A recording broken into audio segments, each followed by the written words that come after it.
देश की सियासत और संसद में इन दिनों हंगामा चल रहा है। वजह दोनों ही जगह विपक्ष दलों का गठबंधन इंडिया बना हुआ है। दरअसल केंद्रीय गृह मंत्री अमित शाह से लेकर प्रधानमंत्री नरेंद्र मोदी तक सत्ता पक्ष के सभी नेता इस गठबंधन पर हमलावर हैं। प्रधानमंत्री मोदी ने इस गठबंधन की इंडिया मुजाहिदीन से तुलना भी कर दी, तो गृह मंत्री अमित शाह ने संसद में इस गठबंधन को कुछ दिन का साथ बता दिया। गृह मंत्री अमित शाह के मुताबिक इस गठबंधन से सबसे पहले अरविंद केजरीवाल की पार्टी आम आदमी पार्टी अलग होगी। शाह ने कहा कि आम आदमी पार्टी गठबंधन में दिल्ली सेवा बिल को पास होने से रुकवाने के लिए शामिल हुई थी और जल्द ये गठबंधन से बाहर होगी। तो वहीं आम आदमी पार्टी के राष्ट्रीय गठबंधन महामंत्री गठबंधन इंडिया को लेकर आ रहे बीजेपी के बयानों पर हमलावर हैं। उनका कहना है कि जब से इंडिया गठबंधन बना है, बीजेपी की नींदें काफूर हो चुकी है। यही वजह है कि वो बार बार ऐसा बयान दे रहे हैं। दरअसल दिल्ली सेवा बिल के मुद्दे पर विपक्षी गठबंधन एक साथ नजर आया, लेकिन इसका असली सेमीफाइनल टेस्ट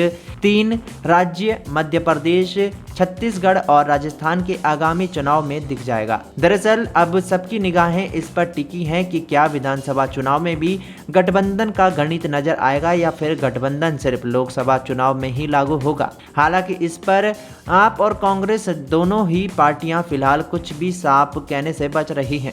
अब चूंकि ये चुनाव लोकसभा चुनाव से ठीक पहले ही होने वाला है और इनके नतीजों पर 2024 के आम चुनाव के नतीजे भी काफी हद तक निर्भर करने की संभावना है, इसलिए इन चुनावों में गठबंधन इंडिया कैसे काम करेगा ये देखना होगा। इस मामले में जब आपके राष्ट्रीय गठबंधन महासचिव संदीप पाठक से सवाल पूछा गया तो उन्होंने कहा कि अभी चीजें तय होनी बाकी है। विपक्षी दलों के आने वाले दिनों में होने वाली बैठक में ये साफ हो जाएगा। बता दें, आप राजस्थान, मध्य प्रदेश और छत्तीसगढ़ में अपनी सभी सीटों पर चुनाव लड़ने का ऐलान भी कर चुकी है, तो फिर गठबंधन के हिसाब से चुनाव कैसे लड़ा जाएगा, ये पूछे जाने पर संदीप पाठक ने कहा कि चूंकि अब इंडिया गठबंधन का हिस्सा है, इसलिए अब इंडिया गठबंधन की आगे की बैठकों में जो तय होगा उसी के हिसाब से तैयारी की जाएगी। विपक्षी गठबंधन इंडिया की अगली बैठक अगस्त के आखिरी हफ्ते में मुंबई में होने वाली है। सबकी नजर इस बात पर टिकी है कि क्या इस बैठक में सीटें शेयरिंग पर चर्चा होगी। अगर ऐसा होता है तो क्या लोकसभा चुनाव से पहले होने वाले आगामी विधानसभा चुनाव में भी सीटें शेयरिंग को लेकर कोई फॉर्मूला तैयार होगा। बता दें, बेंगलुरु में हुई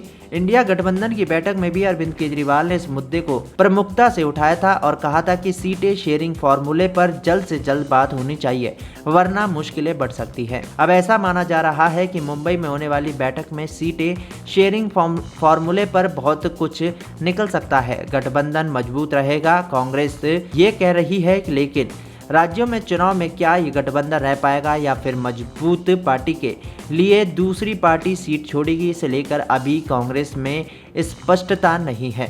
दरअसल कांग्रेस के वरिष्ठ नेता हरीश रावत ने इस पर कहा कि गठबंधन टूटने को लेकर लोगों को गलतफहमी है। जो गठबंधन को कमजोर करने का काम करेगा वो इंडिया को कमजोर करने का काम करेगा। ये सभी घटक दल जानते हैं और इंडिया को कोई कमजोर नहीं करेगा, सब लोग साथ हैं। अब ऐसे में जब केजरीवाल बार बार अपने बयानों से पलटी भी मारते रहते हैं, तो अब ऐसे में ये भी देखना काफ़ी दिलचस्प रहने वाला है कि क्या केजरीवाल अपनी बातों पर अमल रहते हैं या नहीं।